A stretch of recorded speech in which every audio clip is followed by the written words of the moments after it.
श्री गणेशाय नमः. जेथे शिवनाम घोष निरंतर तेथे कैसे जन्म मरण संसार तिन्ही काळ जिंकिला समग्र शिव शिव छंदे करूया. भगवान श्री गुरुला वंदन करून, श्री गणेशाला वंदन करून गोड अशा भगवंताच्या कथेला सुरुवात करूया. शिवलीलामृताच्या 9व्या अध्यायाचं निरूपण सूतजी शौनकादिकांना सांगत आहेत.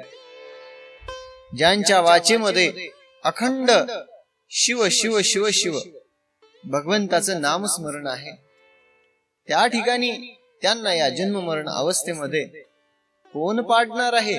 जन्म मरणाच्या अवस्थेमधून ते जीव सहजच मुक्त होऊन जाणार आहेत. आणि जे शिवभक्त आहेत, महादेवाच्या विभूतीचा महिमा, भगवंताला ज्यावेळी विभूती चर्चिली जाते, भगवंताला प्राणाहून प्रिय असणारी ही विभूती, या विभूतीचा महिमा काय आहे तो या अध्यायामध्ये ग्रंथकर्त्यांनी श्रीधर स्वामींनी वर्णन केलेलं आहे. नैमिषारण्याच्या पावन क्षेत्रामध्ये कथा पुढे होते. सूतजी शौनकादी ऋषींना सांगत आहेत, आपण ऐकूया. नाम देव नामे महाज्ञानी शिवाधानिरत विचरे काननी एकाकी निर्माण शांत दात जणी त्रिविध भेद रहित. सूतजी सांगत आहेत नामदेवाची कथा. नामदेव नावाचा त्रिकाल ज्ञानी महात्मा रात्रंदिवस भगवंताचं नामस्मरण जिव्हेवरती आहे. शिव शिव शिव शिव शिव रात्रंदिवस अहर्निशी भगवंताचं ध्यान करणारा नामदेव, या संसाराच्या त्रिविध तापामधून मुक्त झालेला नामदेव त्याची कथा सांगत आहेत. नित्य नेमाने भगवंताचं या ठिकाणी स्मरण करायचं. भगवंताच्या नामाशिवाय नामदेवाला दुसरं काही आवडायचं नाही. एक केवळ शिवाचं ध्यान रात्रंदिवस शिव शिव शिव शिव अखंड जप करायचा. जनामध्ये कोणी निंदा करेल, कोणी स्तुती करेल, कोणाच्या निंदेला सुद्धा घाबरायचं नाही, आणि कोणी स्तुती केलं तर खुश व्हायचं नाही, असा नामदेवाचा भाव. एके दिवशी काय झालं, क्रौंच असणाऱ्या घनदाट अरण्यामध्ये नामदेव सहज गेलेले आहेत. ज्या संताच्या मुखामध्ये अखंड नामस्मरण आहे, दिनी रजनी हाची धंदा गोविंदाचे पोवाडे गाणारे नामदेव अरण्यामध्ये निघालेले आहेत. आपण कुठे जात आहोत, कशासाठी जात आहोत, काही देणं घेणं नाही. केवळ भगवंताचं नाम आणि त्या नामाशिवाय दुसऱ्या गोष्टी नामदेवाला माहीतच नव्हत्या. आणि असे हे नामदेव ज्यावेळी अरण्यामध्ये गेले, त्यावेळी अचानक काय झालं, तो एक ब्रह्म राक्षस धावत महाभयानक शरीर अद्भुत कपाळी शेंदूर जीवा लळलित भयानक मुखाबाहेर. नामदेव या भयंकर अशा जंगलामध्ये सहज नामस्मरण करीत चाललेले असताना महाभयंकर असा मोठा राक्षस आहे. जीवा लपलपित करणाऱ्या त्या जीवा आहेत. या ठिकाणी डोक्याला या ठिकाणी शेंदूर फासलेला आहे, आणि महाभयंकर असणारा राक्षस. भूक लागलेली आहे त्याला. कित्येक जीवांना आलेला हा राक्षस ब्रह्म राक्षस नामदेवाकडे धावून आला. त्या राक्षसांनी धावा केला, आणि ज्यावेळी नामदेवाजवळ आला, आता क्षणार्धामध्ये नामदेवाला पकडायचं, मारून टाकायचं आणि खायचं, हा त्या राक्षसाचा हेतू होता. ज्यावेळी राक्षसाने नामदेवाच्या गळ्याला अशी मिठी मारली. कशासाठी? मारण्यासाठी. त्यावेळी अचानक काय झालं? नामदेवांगीचे भस्म त्याच्या अंगी लागले उत्तम. सत्ववती झाली परम असुर भाव पालटला. नामदेवाला मारण्यासाठी गळ्यावरती अशी मिठी मारलेली होती आणि दिव्य देहधारी असणारा आमचा संत नामदेव. नामदेवाचं काय वृत्तांत आहे? सगळ्या अंगाला सर्वांगाला भस्म लावलेलं होतं.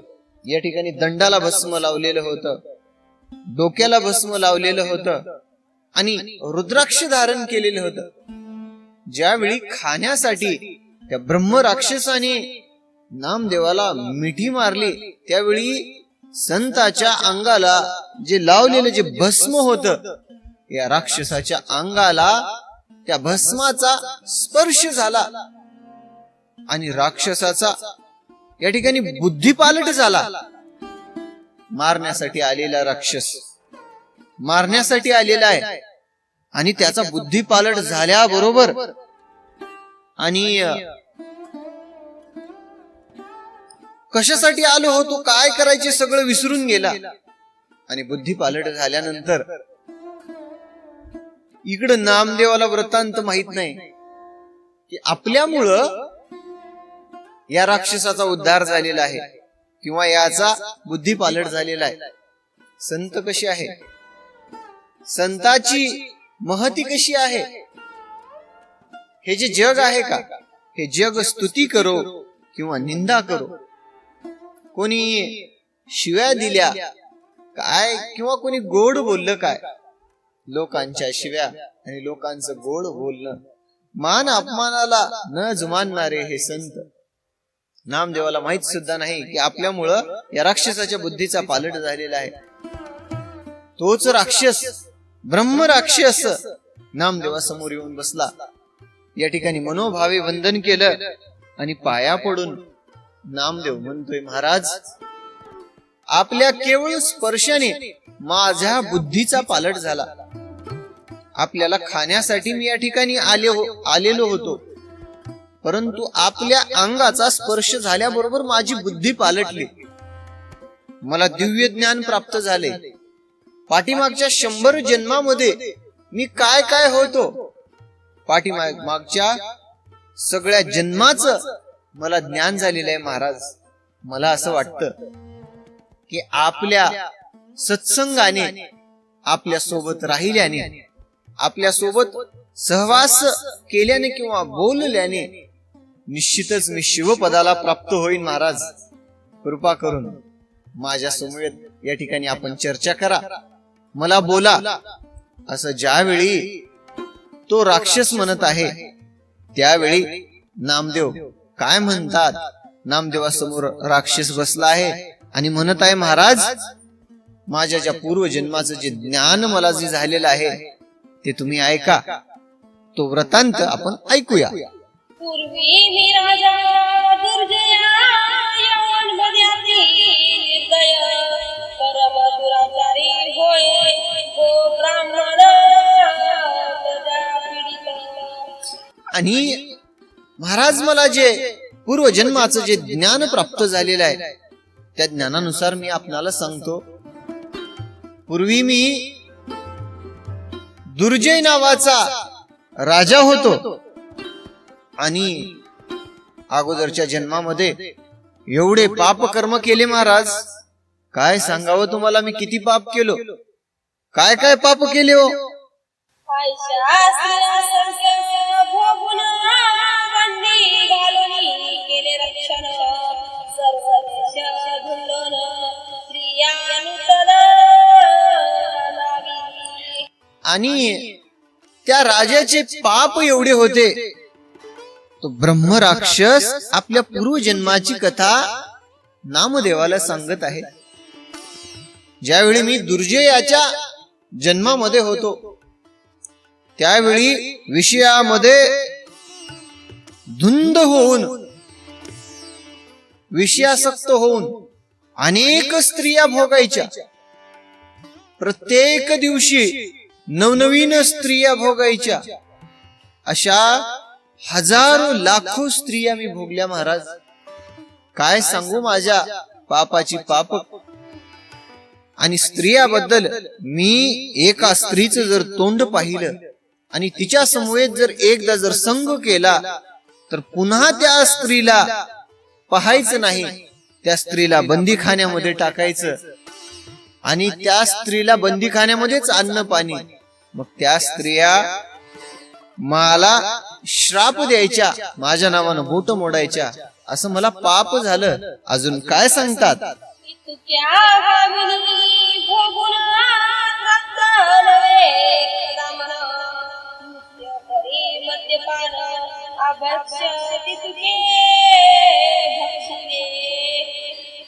प्रत्येक प्रकारच्या नाना प्रकारच्या सगळ्या वर्णामधल्या मी स्त्रिया भोगल्या महाराज. काय सांगावं. प्रत्येक वर्णामधल्या स्त्रिया भोगून सुद्धा माझा काम तृप्त झाला नाही. माझ्या मनाला शांती लाभली नाही. असा असणारा हा माझा कामाग्नी. एवढ्या स्त्रिया भोगून सुद्धा मी कधीच तृप्त झालो नाही. मग माझी दशा कशी झाली सांगतो तुम्हाला.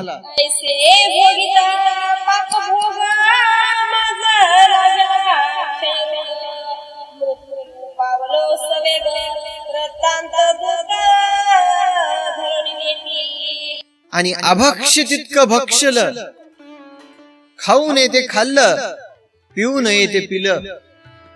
मद्यपान करायचं, दारू पिऊन मद्यधुंद अवस्थेमध्ये राहायचं, मांस भक्षण करायचं.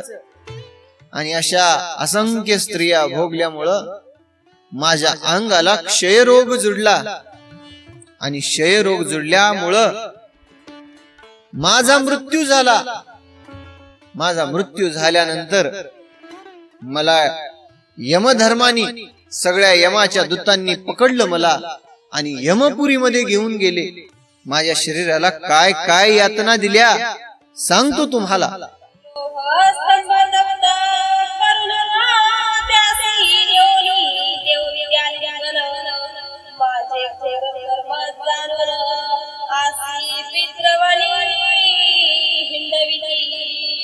काय सांगू महाराज तुम्हाला. माझे एवढे केलेले हे पाप कर्म होते. या ठिकाणी माझ्या पाप आणि पुण्याईचा ज्यावेळी हिशोब केला गेला, यमधर्माने विचारलं, चित्रगुप्तजी बघा म्हणले या प्राण्याचे काही पाप पुण्य केलेले आहेत का. चित्रगुप्तांनी सांगितलं, महाराज लय पापी आहे म्हणले, दुष्ट मनुष्य आहे बघा. ह्याला काय करा म्हणले, ह्याला जेवढ्या जेवढ्या प्रकारच्या हाय क्वालिटीच्या आपल्याकडे शिक्षा आहेत का म्हणले, सगळ्याच्या सगळ्या ह्याला शिक्षा देऊन टाका बघा म्हणले. कुठंच ह्यानं पूजा केलं नाही बघा, कधी कुणाला पंगत वाढाय नाही, कधी अन्नदान नाही, कधी सप्त्यामध्ये नाही, कधी शक्तीला नाही. ह्याला काय करा म्हणले, ती खांब आहे का म्हणले, खांब तप्त असला ह्या खांबाला बांधा म्हणले, ह्याला पाया त्या नरकामध्ये फिरवा म्हणले आणि कुंभी पाकामध्ये टाका. पुढे काय काय यातना देतात त्याला ऐका.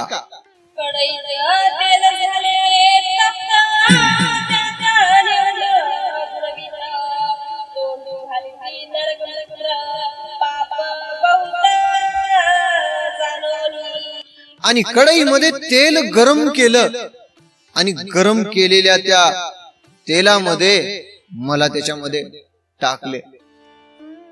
त्या जो राजा होता, राजाने केलेल्या पाप कर्माची शिक्षा त्याला यमधर्म देत आहेत.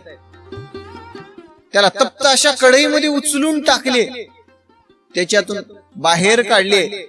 या ठिकाणी मोठी मूत्राची विहीर भरलेली होती, त्याच्यामधले मूत्र काढायचं आणि त्याच्या तोंडामध्ये टाकायचं. अत्यंत घोर यातना त्या राजाला देत आहेत. का तर पापकर्म त्यांनी केलं. अजून कोणत्या यातना आहेत.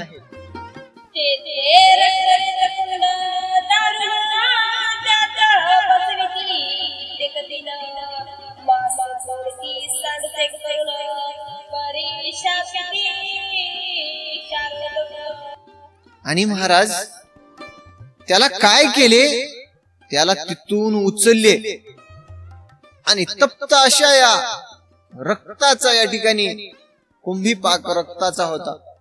रक्तामध्ये उचलायचं, त्या ह्याच्यामध्ये बुडवायचं, हातामध्ये सांडच घ्यायच्या, पकड घ्यायचे आणि अंगावरचे या ठिकाणी लचके काढून टाकायचे. त्याच्या अत्यंत दुर्धर दशा त्या राजाची करत आहेत.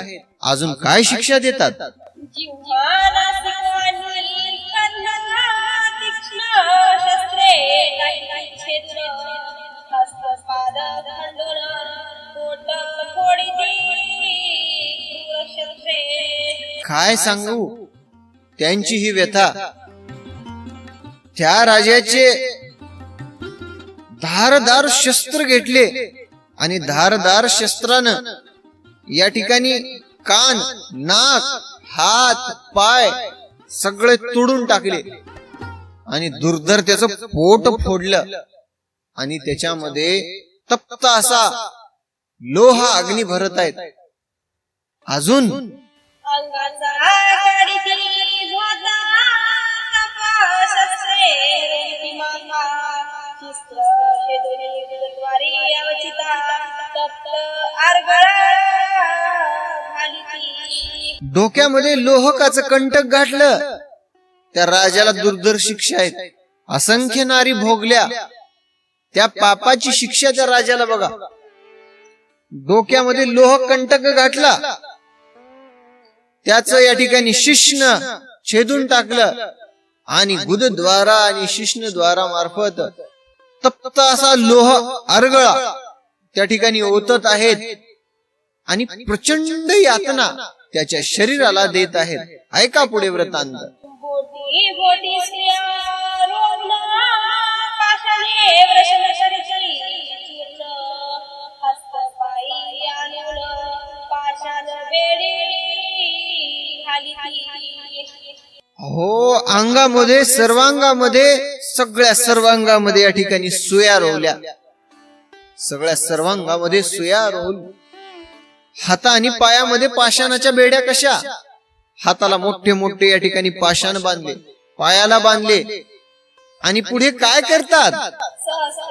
वर्षण लगे अंतरायसया नरकी उडवित एक योनी पाडिती दात पाश घालिती दिवेसी.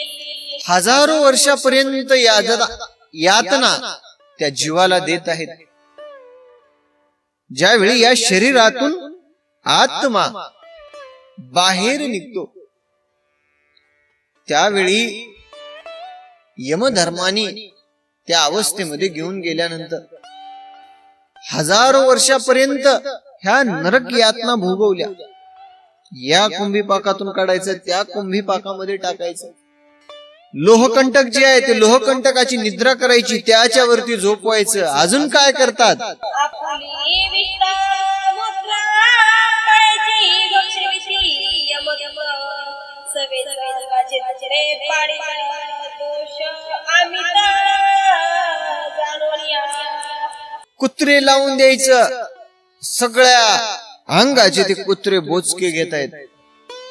त्या प्राण्याची त्याच मूत्र आणि त्याचीच विष्ठा त्याला चारायची.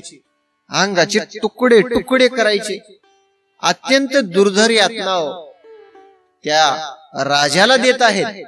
श्याम शबल शबल लावून चरचरा टाकीती फाडून एक शिरासरी काढीती मोडून एक मास उतरीती. एक जण उलाले, एक अंगातल्या या ठिकाणी शिरा काढून टाकलाले, एक मांस उकरून टाकलाले आणि सर्वांगाला या ठिकाणी मार देऊ लागलेत. काय त्या यमाच्या दुर्धर यातना आहेत. तीक्ष्ण औषधीचे रस आणि ती नासिकाद्वारे ओतिती. सवेचे पीठ टाकीती बहुत विवत्ते भोगिल्या. बहुत विपत्ती भोगिल्या. काय सांगू तुम्हाला. या ठिकाणी वेगवेगळे तप्त असे रस काढतात त्याच्यामध्ये त्या तप्त रस अंग छेदायचं, त्याच्यावरती ओतायचं, एखादी अंग छेदायचं, त्याच्यावरती मिठाचं पाणी टाकायचं आणि पुढे ज्याचे विश्वकर्म दुर्धरायसे अंगा सडसिल विखार आगशिका लावणी सत्वर हे शरीर भाजले आणि अग्निशिखा लावून समग्र हे शरीर भाजले, सगळंच्या सगळं शरीर भाजले. ज्या प्राण्याचा अत्यंत विष आहे का, विंचू, साप, अशीरनाग असले नाग डसवायचे आणि त्यांचं या ठिकाणी ते डसल्यानंतर त्या सर्वांगाला या ठिकाणी एवढ्या वेदना व्हायच्या, अत्यंत यातना त्या राजाला देत आहेत. अंतरिक्ष सिधारे बसून पायी बांधिली तळपाषाण सवेची कल्पावरी नेऊन डबडवणी देती निर्दयपणे. आणि त्या जीवाला उंच अशा या ठिकाणी पर्वतावर घेऊन जातात. त्याच्या हाताला आणि पायाला मोठे मोठे दगड बांधतात आणि मोठे मोठे दगड बांधून त्याला पाषाणावरती खाली ढकलून देतात. अशा या दुर्धर यातना त्या राजाला देत आहेत. का तर पाप कर्म केले कर्म त्याची भोगा आले आणि त्यांनी कर्म केलेला त्याला त्याच कर्माचा भोग त्याला नरकामध्ये भोगावा लागत आहे.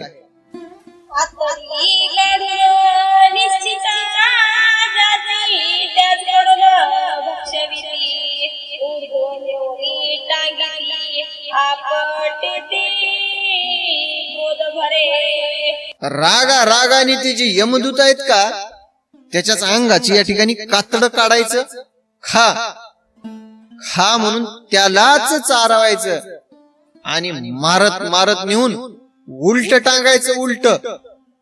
अशा दुर्धरी यातना आहेत.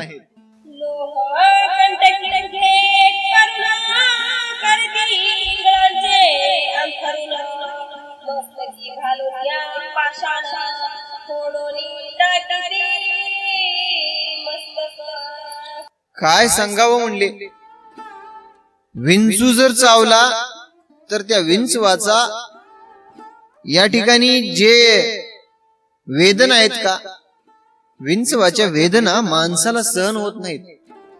तर विंचवापेक्षा अतिशय विषारी असणारी जी इंगळ आहे का, इंगळा, ते इंगळे त्यांचे अंतरण करतात आणि त्या शय्येवरती त्या जीवाला झोपवतात. किती चावतील हो, काय वेदना होतील. एका विच्छाचा त्रास सहन होत नाही माणसाला, तर त्या असंख्य इंगळा चावल्यानंतर किती त्रास होईल त्या जीवाला.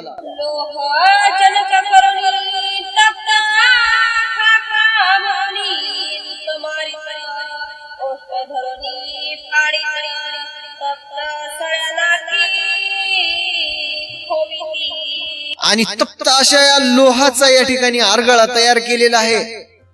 तप्त आरगळा एका वाटीमध्ये घेऊन यायचा आणि खा खा खा म्हणायचं. नाही जर खाल्लं का त्याचे होट बिट पार असे फोडून काढायचे.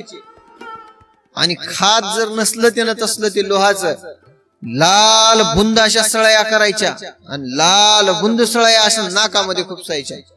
अशा दुर्धर यातना त्या राजाला नरकामध्ये देत आहेत.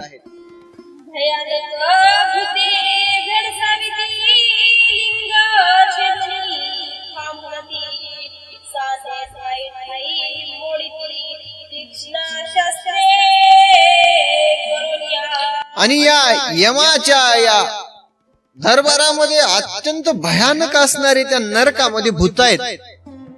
भयंकर भयंकर भूत भेडसावायला लागले. आणि ते भूत ज्यावेळी भेडसावू लागले त्यावेळी त्याच लिंग छेदायचं आणि त्याला खा खा खा खा म्हणायचं. जर खायला गेलं तर अत्यंत दिव्य, अत्यंत कठोर आणि धारदार शस्त्र घेऊन त्याचे पाय मोडून टाकायचे, हात मोडून टाकायचे. अशी व्यथा त्या राजाला देत आहेत.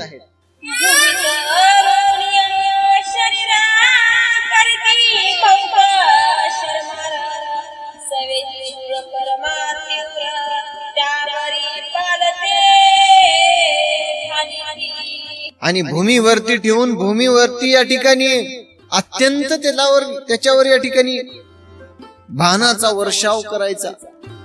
जे लोहकंटक आहेत, लोहकंटकावरती झोपवायचं. दुर्धर अशा या यातना त्या जीवाला द्यायच्या.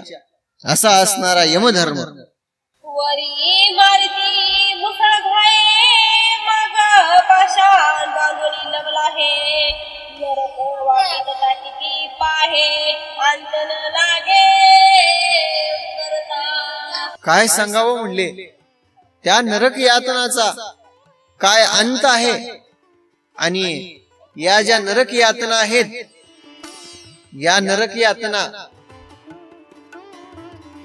असा भोगत असणारा राजाचा जो जीव आहे, त्या जीवाला अत्यंत यातना देत आहे. आणि अशा या यातनेच्या अवस्थेमध्ये हजारो वर्षापर्यंत राजाच्या देहाला यातना दिल्या, राजाच्या जीवाला यातना दिल्या. काचा शिष्यांचा रस करुणा, बळीची करविती प्राशन. तेथे जात नाही कदा प्राण, यात दारुण भोगिता. आणि काचाचा या ठिकाणी रस करायचा. आणि काचाचा रस करून त्याला पाजवायचं. आणि अत्यंत दुर्धर असणाऱ्या या यातना तो राजा भोगत आहे. आयुष्या 3 सहस्र वर्षेपर्यंत नरक यातना भोगिल्या बहुत. त्यावरून मदपुनी देत व्याघ्र जन्म पावलो. आणि हजारो वर्षापर्यंत या अशा एवढ्या यातना मी भोगल्या. आणि एवढ्या यातना भोगून भोगून मग मला या ठिकाणी दुसऱ्या जन्मामध्ये या ठिकाणी ढकलून दिलं. दुसरा जन्म या ठिकाणी मी वाघाचा पावलो. आणि वाघाच्या जन्मामध्ये दुसरा जन्म मला वाघाचा भेटला. तिसरा जन्म वेगवेगळ्या जन्मामध्ये कुठल्या, कधी एकदा माकडाच्या जन्मामध्ये, कधी मास्याच्या जन्मामध्ये, कधी बेडकाच्या, वेगवेगळ्या प्राण्याच्या योनीमधून फिरत फिरत फिरत फिरत मी या ठिकाणी वेगवेगळ्या जन्मामध्ये फिरून फिरून फिरून हा जन्म या राक्षसाच्या जन्मामध्ये 25व्या जन्मामध्ये आलो. ते दिव्य ज्ञान या साधूच्या अंगाला जे भस्म होतं, ते भस्म त्या राक्षसाच्या अंगाला लागल्यानं त्याला पूर्वजन्माचं हे ज्ञान प्राप्त झालं. आणि त्या जन्मीच्या यातना काय काय भोगाव्या लागल्या हा सगळा वृत्तांत सांगितला. आणि दिव्य ब्रह्म राक्षस हा वर्तमान सांगत असताना शिवलोकातून या ठिकाणी विमान आलं. आणि विमानामध्ये तो राक्षस उद्धरून गेला. राक्षस उद्धरून गेल्यानंतर या ठिकाणी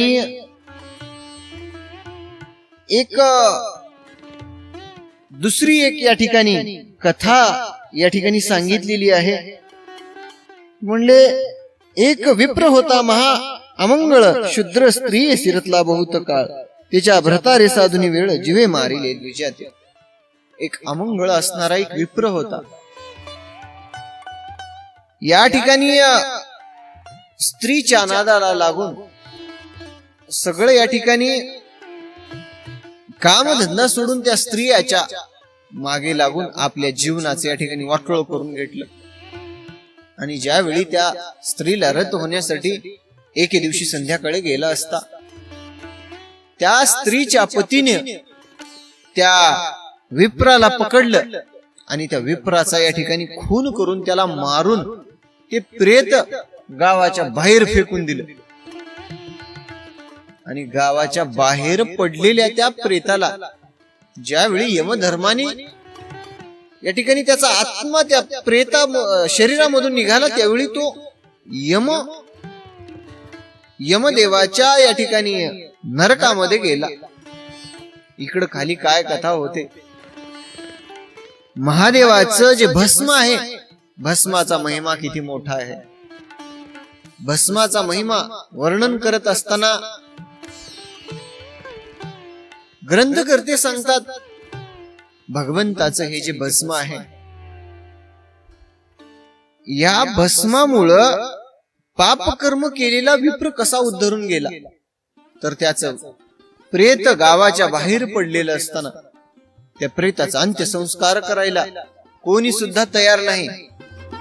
आणि अशा गावाच्या बाहेर पडलेल्या प्रेतामध्ये एक कुत्रा होता.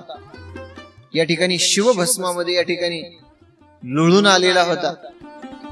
आणि ते कुत्रा या प्रेताजवळ ज्या वेळेस आला का, त्यावेळी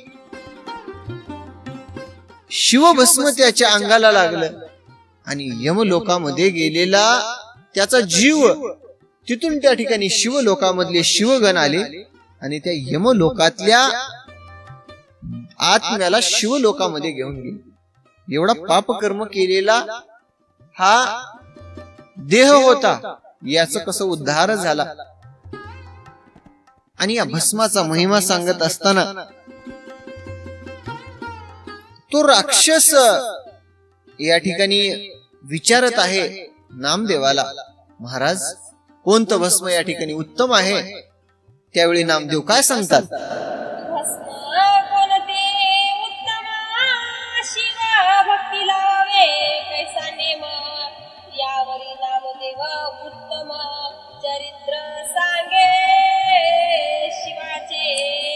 या ठिकाणी जो नामदेव आहेत, नामदेव भस्मामध्ये भस्म कोणतं उत्तम आहे, त्याचा महिमा कसा आहे, त्याचं काय वर्णन आहे, ते गोड असं वर्णन सांगत आहे. मंदरगिरी परमा पवित्र उंच योजने 11 सहस्र, त्यावरी एकदा त्रिनेत्र देवा सहित पातला.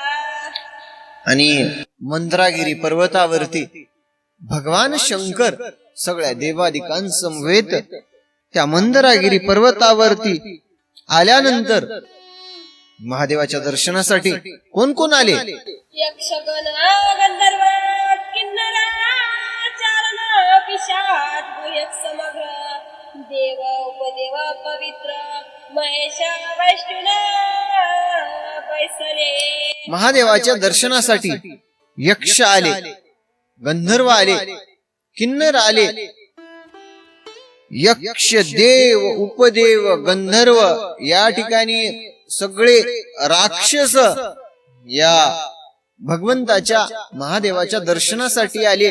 अजून कोण कोण आले, पित्रगण समस्त एकादश रुद्र द्वादशादित्य अष्टवसु अष्टभैरव सत्य अष्ट दिक्पाळ पातले. मरुद्गण पितृगण, मरुद्गण आले, पितृगण आले. या ठिकाणी जे 11 जे रुद्र आहेत का, 11 रुद्र आले. या ठिकाणी 12 आदित्य आले, अष्टवसु आले, उपरिचर वसु वेगवेगळ्या प्रकारचे अजून जे 8 जे वसु आहेत का, 8 वसु आले. अष्टभैरव महादेवांचे अष्टभैरव आले. अजून कोण कोण आलं, 88 सहस्र ऋषीश्वर 60 सहस्र वालकिल्य ब्रह्मपुत्र पाताळ नाग पृथ्वी नरपर शंकरा वैष्णव बैसले. 88,000 ऋषींचा समुदाय आला आणि 80,000 वालखिल्य ऋषी आले. सगळे या ठिकाणी भगवान शंकराच्या या ठिकाणी भोवती बसलेले आहेत आणि महादेवाला प्रश्न विचारतात. काय म्हणतात महादेवाला, हे आले सनत कुमारा साष्टांग करुणी नमस्कार स्तवन करुणी अपार विभूती धारण विधी कुसती. आणि त्या ठिकाणी सनत कुमार सुद्धा आले आणि सनत कुमार भगवंताला महादेवाला विचारतात, महादेवा आपण जे दिव्य विभूती धारण करता त्या विभूतीचा काय महिमा आहे भगवंता, आम्हाला सांगावा. एवढे यक्ष गंधर्व देव दानव अष्टवसु अष्टभैरव रुद्र आदित्य या ठिकाणी वीरभद्राचे सगळेच्या सगळे गण सगळे महादेवाच्या दर्शनासाठी आलेले आहेत आणि सगळे महादेवाला या ठिकाणी वेष्टन करून गोल बसलेले आहेत.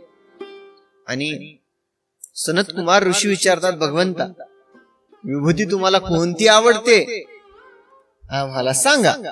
यावरी बोले जश्वानी विभूती झाला त्याची निर्मळ शुद्ध करुणी गोमय गोळ मृत्तिका काकल विरहित. आणि भगवान शंकर सगळ्यांना सांगतात विभूती त्यांना कोणती आवडते. या ठिकाणी गायीच्या शेणाची जी या ठिकाणी शेण आहे त्याची मृत्तिका बाजूला काढून त्याला वाळवून त्याची विभूती करून या ठिकाणी त्या गायत्री मंत्राने त्या विभूतीचं या ठिकाणी भस्म करून मृत्तिका कण विरहित करून आणि पुढे काय म्हणतात, ते वाळवून या उत्तम मग करावे त्याचे भस्म शुद्ध विभूती बंद परम शिव गायत्रीने मंत्री दे. आणि त्या जी गोवरी आहे त्या गोवरीला त्या गोवरीचं भस्म करून शिवगायत्री मंत्राचं या ठिकाणी उच्चारण करून त्या विभूतीला तयार केला असता ती विभूती मला जर या ठिकाणी लावलात अत्यंत प्रसन्न होणारा मी आहे. आणि ती विभूती तुमच्या सुद्धा जर माथ्याला लावलात तर अखंड तुम्हाला अक्षय विजय यश संपत्ती संतती पुत्र पौत्र सुख शांती आणि समृद्धी देणारी असणारी ती विभूती आहे. धारण करणाऱ्याला सुद्धा या ठिकाणी पुण्यफल होतं आणि ती विभूती पाहणाऱ्याला सुद्धा पुण्यफलाची प्राप्ती होती. प्रत्यक्षात हा जो वृत्तांत आहे भगवान शंकर सांगत आहेत, एका प्रेताला कुत्र्याच्या विभूतीचा स्पर्श झाला आणि ते प्रेत तरलं आणि नरकामधून शिवलोकामध्ये गेलं. असा हा विभूतीचा महिमा कोण कुणाला सांगत आहे. ऐसा भस्माचा महिमा नामदेवा ब्रह्म राक्षसा सांगे सर्व विमान आले अपूर्व दिव्य रूप असुर झाला. आणि असा हा पावन असणारा विभूतीचा महिमा ज्यावेळी नामदेव या राक्षसाला सांगत आहे तोच दिव्य विमान आलं आणि त्या विमानामध्ये बसून असुर दिव्य रूप झाला. आणि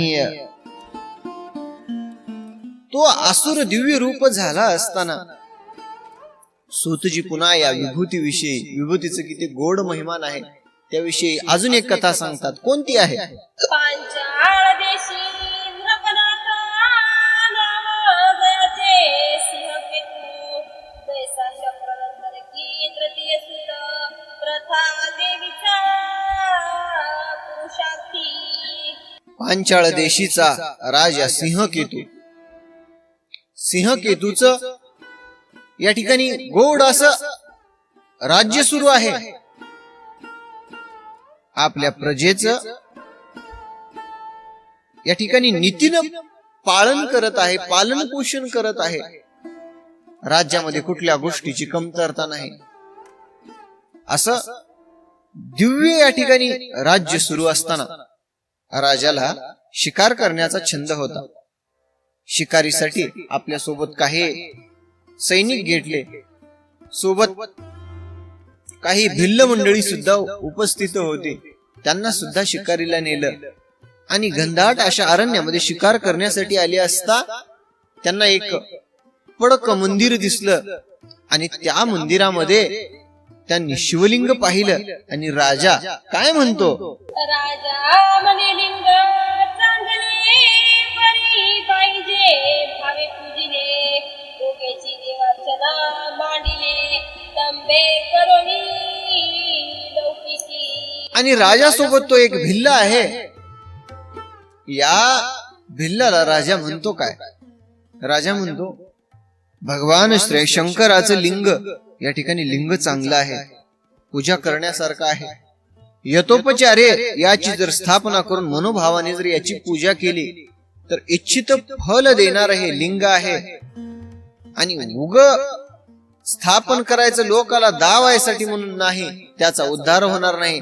काही काही जण पूजा करणारे आहेत. कशा कशा पूजा करणारे आहेत, लौकिकी विरवावया फरकना प्रतिमा ठेवल्या सजोळ करून जेवी कासारे मांडिले दुकान प्रतिमा विक्रया करावया. लोकाला दाखवण्यासाठी घरामध्ये भगवंताच्या प्रतिमा ठेवल्या हो, परंतु त्याचे या ठिकाणी एक सुद्धा गुण आपल्या अंगामध्ये घेतला नाही, किंवा त्या भगवंतापासून त्याच्या भक्तीपासून काही सुद्धा घेतलं नाही. उग लोकांना दावण्यासाठी भक्ती, ती भक्ती काही कामाची नाही. रामायणामध्ये असाच एक भक्त होऊन गेला. कोणता भक्त होता, ती डुप्लिकेट सांगा बरं.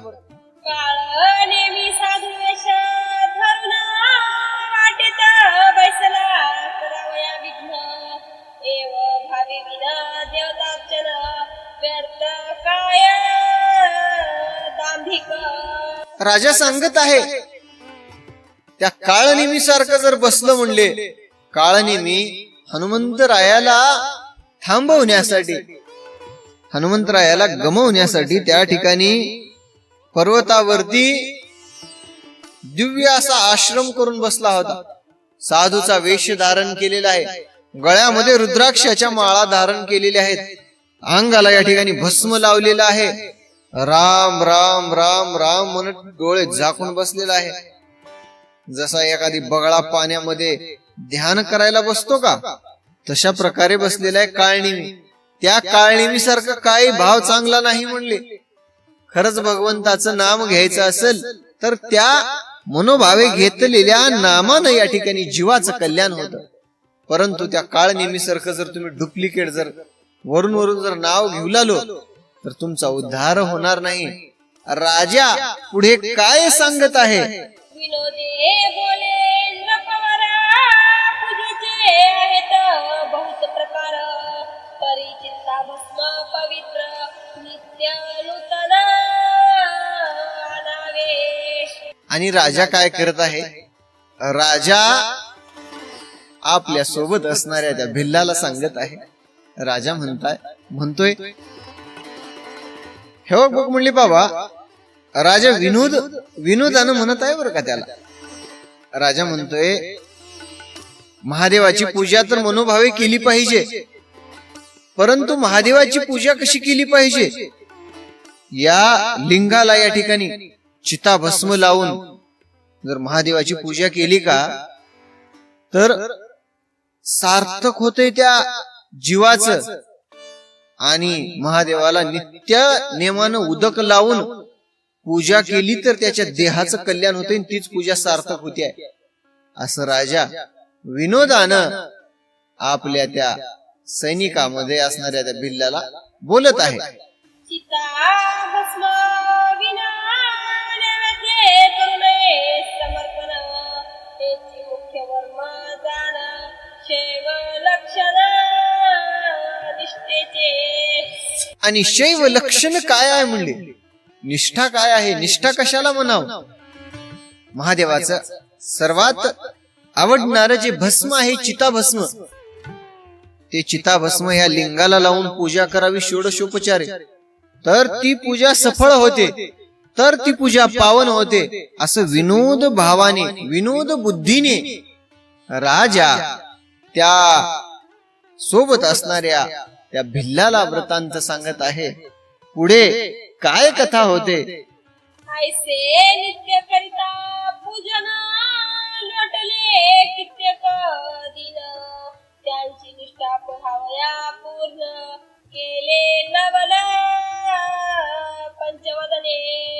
आणि तो जो शबर होता, तो शबर आणि त्याची पत्नी शबरी दोघेही मनोभावे भगवंताचं ज्यावेळी लिंग त्यांनी आणलं, शुभ मुहूर्त पाहून त्या लिंगाची स्थापना केली. दररोज मनोभावानं भगवंताची पूजा करत आहे. दररोज भक्तिभावानं नैवेद्य अर्पण करत आहेत. दररोज चिता भस्म या लिंगाला लावत आहे भगवंताच्या. आणि भगवंताची पूजा करत असताना महादेवानी मनामध्ये विचार आणला, बघूया म्हणले हा शबर आणि ही जी शाबरी आहे यांची परीक्षा घेऊन बघावं, हे कुठपर्यंत परीक्षेमध्ये पास होतेत का नापास होतेत, बघूया त्यांची परीक्षा बघण्यासाठी. महादेवानी काय केलं, महादेवानी त्यांची परीक्षा बघण्यासाठी काय केले, ऐसे एकदा घडून आले चित्ता भस्म कोठे ना मिळे, शबरे बहुत शोधिले अपार प्रविले भूमंडळ. आणि चिता भस्म भगवंताला अर्पण करावं म्हणून चितेचं भस्म तो शबर हुडकत आहे. सगळीकडे पंचक्रोशी मध्ये सगळीकडे फिरून आला, परंतु चितेचं भस्म कुठं सुद्धा आढळलं नाही. आणि भगवंताची अशी दुर्धर भगवंत यांची परीक्षा घेत आहे. आणि त्या काळामध्ये ज्यावेळी कुठंच भस्म भेटलं नाही, चिता भस्म, या ठिकाणी तोंड बारीक करून घरी आला आणि आपल्या शबरीला सांगतो, अगं आज आपल्या महादेवाला नैवेद्य कसं अर्पण करायचं, मला कुठंच चिता भस्म भेटलं नाही. त्यावेळी शबराची पत्नी काय म्हणते, शिव दीक्षा परम कठिना निष्ठा पाहे उमा मरण, शबरी म्हणे प्रिया लागलं मी आमुले भस्म करते आता. आणि काय म्हणते, निष्ठा पाहे उमा रमन. या ठिकाणी भगवंताची निष्ठा पाहण्यासाठी कसा आहे, शिवदीक्षा भक्तीचा मार्ग परम कठीण आहे. साधकाची परीक्षा पाहायला जर भगवंतांनी सुरू केले तर कठोर अशी परीक्षा घेतात. आणि अशा या अवस्थेमध्ये शबरी म्हणते, महाराज मी माझ्या देहाचं भस्म करते, तुम्ही काय चिंता करता. आणि ज्यावेळी आपल्या पत्नीनं महादेवाला स्वतःची चिता तयार करून ती चिता भस्म अर्पण करणार आहे, असं झाल्यानंतर शबराचा भाव पहा. शबरी तयार झाली आपल्या अंगाचं भस्म महादेवाला अर्पण करण्यासाठी. सुंदर असं या ठिकाणी स्नान केलं.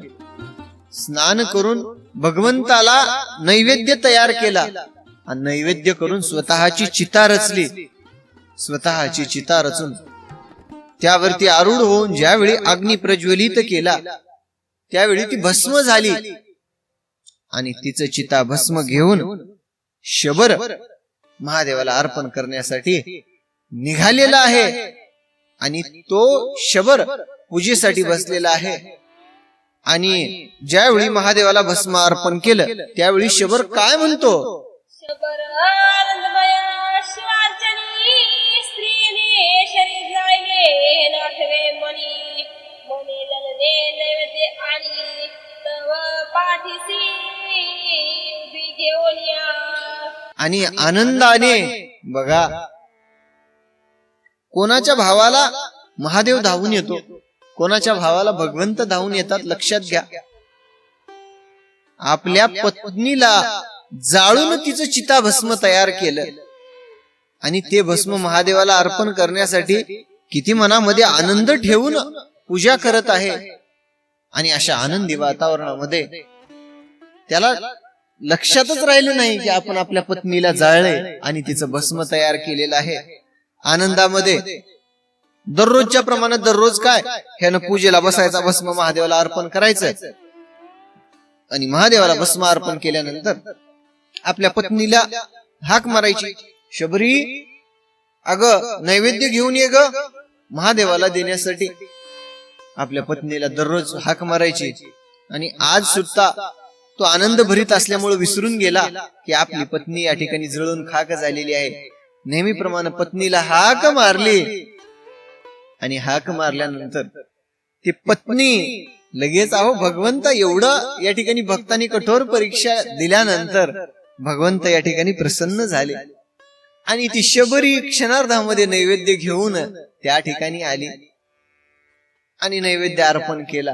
लक्षातच नाही, पूजा झाल्यानंतर पाहतोय तर तिचं दिव्य स्वरूप झालेलं आहे आणि दिव्य स्वरूप झालेली शबरी पाहिली, अंगावरती दिव्य अलंकार परिधान केलेले आहेत आणि तिचा या ठिकाणी उद्धार झाला. तोच त्याचा उद्धार कसा झाला? एक निळकंठ वेगळा करुणा शिवभक्त शिव समान, तो आले दिव्य विमान वाटे अपार वाजती. अहो, भगवंताची भक्ती करणारी जे भक्त आहेत त्या भक्तांना महादेव आपल्या स्वरूप मानतात. माझी भक्ती करणारी म्हणजे प्रत्यक्षात ते महादेवच आहेत असं भगवंताचं या ठिकाणी लीला आहे. पावन लीलेचं या ठिकाणी वर्णन आहे. अचानक म्हणजे दिव्य विमान आलं आणि त्या विमानामध्ये बसून जो शबर आहे आणि ती जी शबरी आहे दोघे पावन पदाला प्राप्त झाले.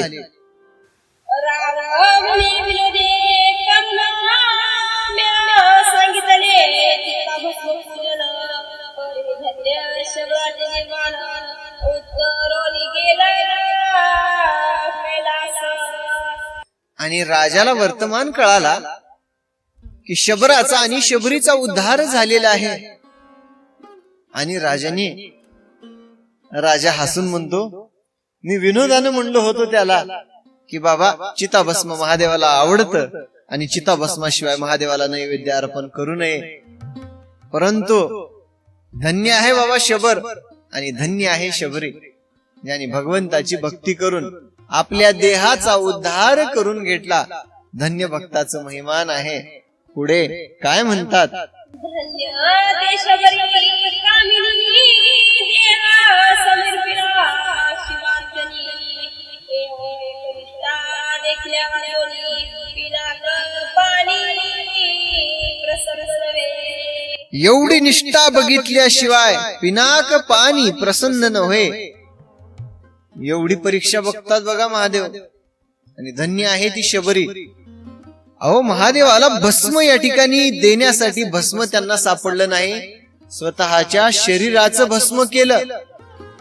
स्वतःच्या शरीराचं भस्म करून महादेवाला अर्पण केलं. धन्य आहे हो ती शबरी. आणि एवढी निस्सीम भक्ती करणारे भक्तच तरुण जातात.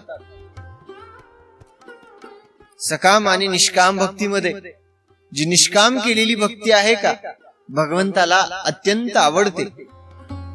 कारण काय आहे, तुमच्या मनामध्ये काय इच्छा आहे, तुमच्या आयुष्यामध्ये काय संकट आहेत, देवाला सांगायची गरज नाही.